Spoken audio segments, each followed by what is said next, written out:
नमस्कार, मैं डॉक्टर प्रीति निगम, गायनेकोलॉजिस्ट कानपुर से। तो आज हम एक नई सीरीज शुरू कर रहे हैं अपनी मीनोपॉज की।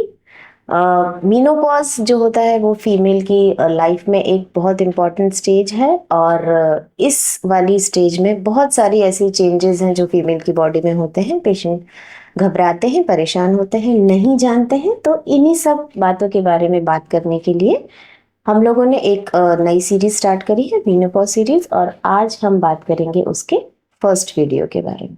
तो मीनोपॉज का साधारण भाषा में मतलब होता है मीनो यानी मेंसेस, पॉज यानी उसका बंद होना। तो जब आपका मेंसेस जो है लगातार 12 महीनों तक या 1 साल तक बंद रहता है, तब उस स्टेज में हम बोलते हैं कि हमारा मीनोपॉज हो गया है। हर फीमेल की लाइफ में ये मीनोपॉज जो है एक इम्पॉर्टेंट स्टेज है और ये आनी ही है। जब फीमेल पैदा होती है तो उसकी ओवरीज में हजारों की संख्या में एग्स रहते हैं। जैसे जैसे फीमेल बड़ी होती है उसके पीरियड स्टार्ट होते हैं, हर महीने वो एग्स जो है वो यूज होते जाते हैं। और एक स्टेज ऐसी आती है जब वो सारे एग्स जो है यूज हो जाते हैं और ओवरीज में कोई भी एग स्टोर में नहीं बचते, और इसके बाद धीरे धीरे करके पीरियड्स भी खत्म हो जाते हैं और इसे हम बोलते हैं मीनोपॉज। तो कब होता है मीनोपॉज?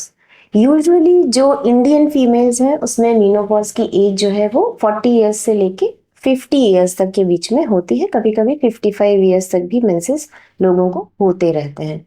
एवरेज जो एक एज है जिसके आसपास जो है फीमेल्स को मीनोपॉज होता है वो है 46 ईयर्स की। मगर आजकल ऐसा देखा जा रहा है कि कई सारी फीमेल्स जो हैं वो 40 साल की उम्र के पहले भी इस समस्या से ग्रसित हो जाती हैं। तो इसको फिर हम लोग बोलते हैं प्री मैच्योर मीनोपॉज। कई बार ऐसा होता है कि 55 ईयर्स के बाद भी पीरियड्स कंटिन्यू रहते हैं, उसको हम लोग कहते हैं डिलेड मीनोपॉज। पर यूजुअली जो एक एवरेज एज है वो 46 से 50 ईयर्स के बीच में ज्यादातर पेशेंट्स जो होते हैं या महिलाएं होती हैं वो मीनोपॉज अटेन कर लेते हैं। तो ये जो मीनोपॉज है ये दो तरीके का होता है। एक होता है नेचुरल मीनोपॉज, जैसे कि मैंने आपको बताया कि आपकी एज बढ़ती है और धीरे धीरे ओवरीज में जो है एग्स का स्टोर कम होता जाता है, ओवरीज श्रिंक कर जाती हैं और आपको मीनोपॉज हो जाता है। ये एक नॉर्मल फिनोमेना है, नेचुरल फिनोमेना है और इसको हम बोलते हैं नेचुरल मीनोपॉज। सेकेंड जो कंडीशन होती है उसको हम बोलते हैं आर्टिफिशियल मेनोपॉज। इसमें क्या होता है कि जैसे आपकी ओवरी में कोई गांठ है, कोई बढ़िया उसमें पानी की गांठ है या खून की गांठ है जिसको हम लोग एंडोमेट्रियोसिस कहते हैं, या ओवरी का कैंसर है, या कोई रेडिएशन थेरेपी आपने ली है जिसके कारण आपकी ओवरी निकाल दी गई है। तो जब आपकी ओवरीज निकाल दी जाती हैं तो हार्मोन का जो प्रोडक्शन ओवरी से होता है वो खत्म हो जाता है। तो इसको हम लोग बोलते हैं सर्जिकली अटेन्ड मेनोपॉज या कि आर्टिफिशियल मेनोपॉज। अब क्यों होता है मेनोपॉज? तो जैसा कि मैंने आपको बताया है कि हर महीने जो है फीमेल की ओवरी में से एक एग बनता है। तो जब ये एग बनता है और मेच्योर होता है तो इसमें से दो हार्मोन्स रिलीज होते हैं, ईस्ट्रोजन और प्रोजेस्टेरोन। तो ये जो हार्मोन्स होते हैं वो ओवरीज तो एग बनाती है और ये हार्मोन जो है वो यूट्रस की लेयर बनाते हैं। हर महीने जो है ओवरी एग बनाती है और यूट्रस अपने आप को प्रेगनेंसी के लिए प्रिपेयर करता है ईस्ट्रोजन और प्रोजेस्टेरोन हार्मोन के द्वारा।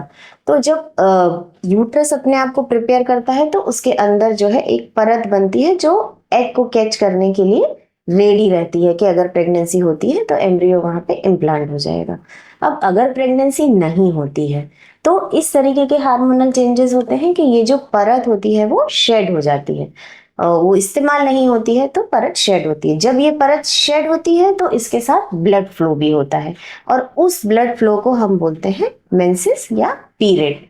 अब क्या होता है कि आपके जो एग्स हैं वो धीरे धीरे कम हो रहे हैं, एग्स का स्टोर नहीं बचा ओवरी में। तो जब ओवरी में एग्स का स्टोर नहीं बचता है, एग्स नहीं बनते हैं, तो ईस्ट्रोजन जो हार्मोन है वो भी नहीं बनता है। अब हार्मोन्स भी नहीं बन रहे हैं, जब हार्मोन नहीं बन रहे हैं तो यूट्रस भी अंदर की जो परत है वो नहीं बनाता है।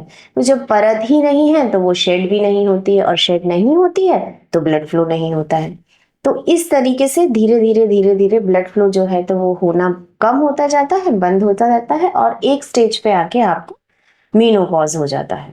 अब शुरू में ये जो हार्मोनल चेंजेस होते हैं वो इरेटिक होते हैं, मतलब एग जो है आपके डेवलपमेंट एग का जो है डिले हो जाता है। जो एग आपका हर महीने 12-14 डेज पे जो है मैच्योर हो जाता है वो नहीं होता उस एज पे मैच्योर, वो और लंबे समय तक रहता है तब मैच्योर होता है। ओव्यूलेशन का भी टाइम डिस्टर्ब हो जाता है। तो इसी तरीके से जो हार्मोन सिक्रीट होते हैं उसका भी टाइम डिस्टर्ब हो जाता है। तो इन सब डिस्टर्बेंसेस से क्या होता है, पीरियड्स आपके इरेगुलर हो जाते हैं। कभी जो है पीरियड जल्दी आ जाते हैं, कभी देर से आते हैं, कभी हैवी आते हैं, और एग्स नहीं बनते हैं तो हार्मोन्स जो हैं वो बिल्कुल इरेटिकली चेंज होते हैं। तो यूजुअली ये वाली प्रॉब्लम्स जो है मीनोपॉज के पहले स्टार्ट होती है, और धीरे धीरे जब ये हार्मोन सेटल हो जाते हैं तो आप मीनोपॉज अटेन कर लेते हैं। तो ये तो हुई ये बात कि हमें मीनोपॉज क्यों होता है, कब होता है, कैसे होता है, किस कारण होता है। और अब इसके बाद जो आने वाली वीडियोस हैं उसमें हम बात करेंगे कि मीनोपॉज के दौरान आपको क्या सावधानियां रखनी है, क्या चेंजेस आपकी बॉडी में होते हैं, और क्यों इतना इम्पॉर्टेंट है मीनोपॉज का स्टेज फीमेल्स की बॉडी में। तो इस चैनल को आप लाइक करिए, सब्सक्राइब करिए, और आगे आने वाले वीडियोस पे ध्यान दीजिए ताकि आप इन सब चीज़ों के बारे में जान सकें। Thank you so much.